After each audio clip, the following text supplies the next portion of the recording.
Hello மக்களே, எல்லாரும் எப்படி இருக்கீங்க? நல்லா இருக்கீங்களா? நாங்கள் எங்கள் நேட்டிவ் பிளேஸ் வந்திருக்கோம். பாருங்கள் எவ்வளோ அழகாக இருக்குது. ஸ்பிக் நகரில் புல்வெளிலாம் பாருங்கள் எவ்வளோ அழகாக இருக்குது.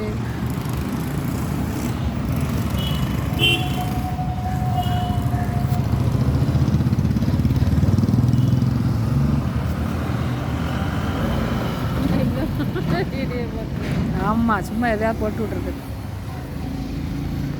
டெய்லி வீடியோ போடணும்ல, அப்புறம் எல்லோரும் மக்களுக்கு கோவம் வந்துடும். ரொம்ப மரம்லாம் பாருங்கள் எவ்வளோ பெருசாக இருக்குது மரம்.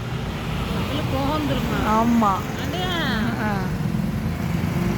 டெய்லி 10 ரூபா வேணா நிறைய வியூஸ் போகுதுனால. ஆமாம், வியூஸ் போகுது, சப்ஸ்கிரைப் தான் கம்மியாக இருக்குது.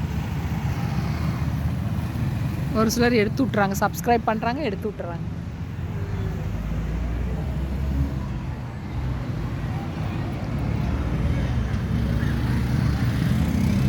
புல்வெளி பசுமையாக இருக்குது, நல்லா பச்சையாக இருக்குது புல்.